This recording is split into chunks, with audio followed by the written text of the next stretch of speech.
Do you suffer from shifting baseline syndrome? There's a good chance you do. In fact, there's a good chance most of us do. But don't worry, it's not a real medical condition.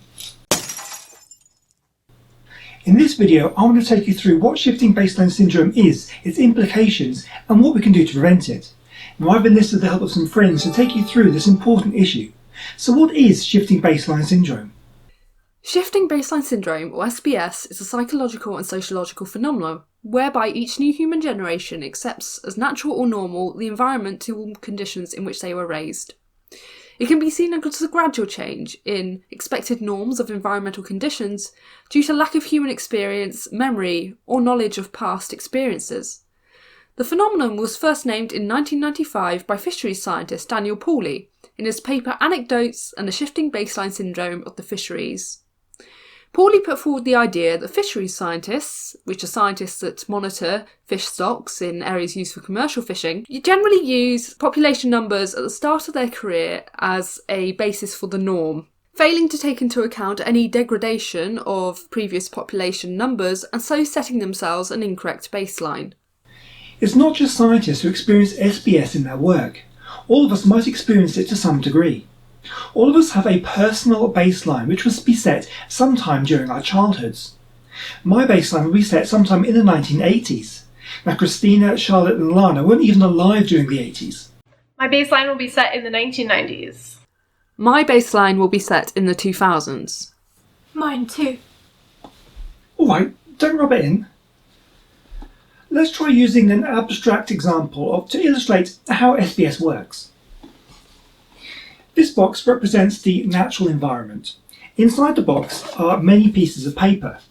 These could represent birds, or maybe there could be insects or flowers or trees, anything that's likely to decline over the period of several decades. Now, in my childhood, in the 1980s, the box is relatively full, but every year bits of paper get removed. Forward to 2020, the box is quite depleted. Let's say we've lost 75% of the paper. Now, because I was aware of how full the box was in the 80s, I can look at it and say, wow, I remember when this box was full of paper. Over the last 4 decades, we've lost 75% of it. But because some paper had already been lost by my childhood in the 1990s, I would look at the box and not see it as depleted as maybe Greg would. I might look at the box and say, over my lifetime, we've lost 50% of the paper. And when I look at the box, I might even see less depletion than Kristina. My baseline would be set on how I saw the box in the early 2000s. So I might look at the box and find that I only see a depletion of around 20%. The baseline of our perception of the depletion of the contents of the box has shifted depending on how full we remember the box being when we first saw it. This type of SBS is known as generational amnesia. This describes individuals setting their perceptions from their own experience and failing to pass their own experience on to future generations. So as one generation dies... Wait, what? The remaining population's percentage of normality gets updated and conditions are forgotten. There is another form of SBS known as personal amnesia. Let's say that as a child I wasn't all that interested in how many bits of paper were in a box. I think this metaphor may have run its course. Sure, we're almost there. If I never took an interest, I might not remember how full the box was. I could look at the box today and assume its contents as broadly similar to how they've always been. I mean, where would the paper go? Who would want bits of scrap paper from a box anyway? Okay, we're done with this metaphor, but hopefully you get my point. It's possible, due to personal amnesia, to believe that past conditions are similar to current conditions despite experiencing different conditions in the past. So why does SBS occur and why does it matter? The magnitude, rate, and extent of nature's depletion is hard for us to even comprehend. It's easier to throw numbers and statistics at you. I could say to you that the world's wildlife population has fallen around 60% over the last 40 plus years. And while that's quite true, that number necessarily doesn't mean a lot. It's an abstract concept. Media reports of wildlife or habitat loss or climate change will often reference this arbitrary time frame that a particular study was conducted over. Even take this video. So far we've used an example that goes back to the 80s. But that's not when humans began to have an impact on the natural world. This time frame was only chosen as an example of the time frame that covers the people who are making this video. So in effect, we chose a baseline. Shifting baseline syndrome implies that with the gradual decline of our natural environment, our baseline standards for environmental health will also decline. This is an enormous challenge for conservation efforts.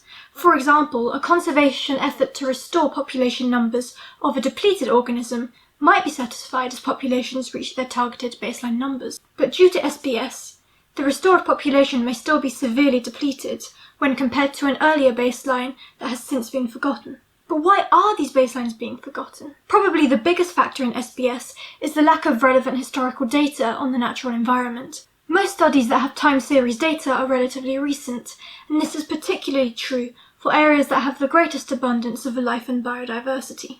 For example, the majority of biodiversity monitoring schemes in Europe only date back to the late 20th century. This is well after human impacts had significantly degraded the natural environment. Clearly, without reliable historical data, it becomes impossible to infer whether long-term environmental changes have occurred, and if they have, to what extent. In this case, people have no choice but to refer to their own personal knowledge. Today's generation spends less time interacting with nature than previous generations. People are often more likely to watch television or YouTube, spend time on their computers or phones than spend time outside.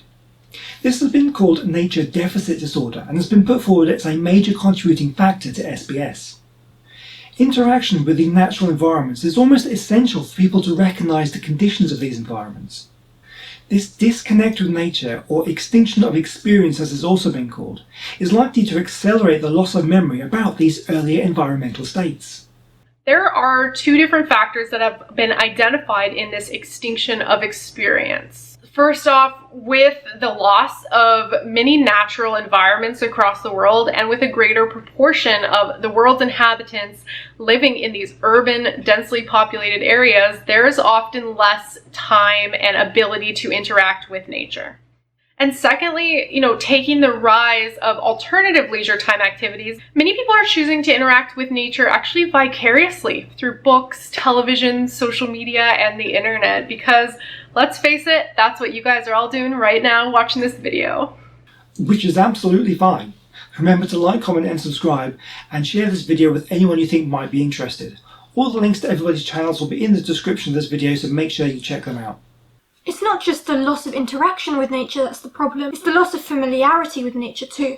To be able to recognise and assess the changes in the natural environment, a certain level of natural history knowledge, like plant and animal identification, is needed. Unfortunately, this type of knowledge is declining in the general population, especially in developed countries. In many parts of the developed world, exposure to natural history in the educational sector has declined significantly for the past few decades. This decline in people's natural history knowledge will also accelerate the progression of SPS. Those people who have a lower level of natural history knowledge will also have a lower perceived environmental baseline. So, we've explored the cause of SPS, but why does it matter? What are the consequences? Three main consequences have been put forward. The first is an increased tolerance by society of environmental degradation. This includes environmental pollution, loss of habitat, and decreasing wildlife populations. People evaluate the occurrence and severity of the environmental degradation based on their own baselines. So as people become more accustomed to a degraded environment, future degradation is not seen as very significant. Secondly, SPS can affect people's perception of what a healthy environment should be, and what's actually worth protecting or restoring. As we mentioned, our personal beliefs are often set in our childhood. Based on our personal experiences, earlier states are unimaginable. So it stands to reason our idea of what is healthy or natural has been shaped by our experiences. But if, due to SPS, our perception of a healthy natural environment has been shaped to one that has already been degraded, we might not recognise the area as one that needs restoring. For example, in the western United States, wolves have mostly been locally extinct for so long that no one remembers when they were plentiful. As far as the community is concerned, wolves are not a part of the natural environment. Therefore, this personal perception of nature could add to their resistance to wolf reintroduction in the region.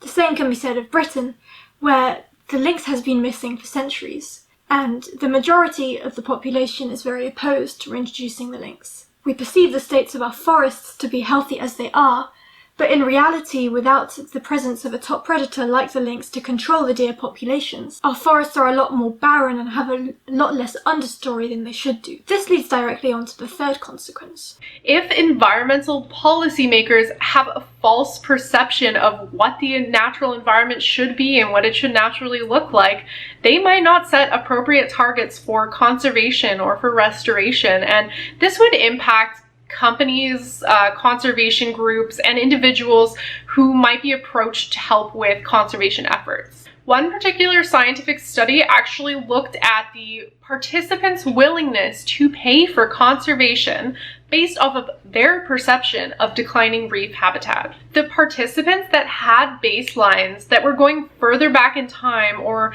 older baselines, they had a higher willingness to pay for conservation. But those who are less aware of those long-term changes taking place had a lower willingness to pay and fund conservation. If individuals are unaware of how biodiversity used to be in a natural environment before their own lifetimes, they might not perceive that there's a problem with that landscape and how it's changing. An individual might believe that the area they saw as a child is pristine, but in fact, it was in worse shape than it was even 100 years prior. It is clear that shifting baseline syndrome needs to be taken into account by our policymakers, scientists, conservationists and science communicators when they evaluate our natural environment and work out ways to protect it. There are ways to prevent and reverse SBS. Restore the natural environment. If our environment isn't degrading, our baselines won't shift. Rewilding is a popular initiative that aims to restore the historical levels of nature. Monitor and collect data. It's the lack of data that's a big issue in SBS, so naturally collecting more of it will help us understand patterns in nature. The use of citizen science by way of nature collecting apps such as iNaturalist or the Big Butterfly Count app are a great way of collecting large-scale data. Reducing the extinction of experience. Get outside.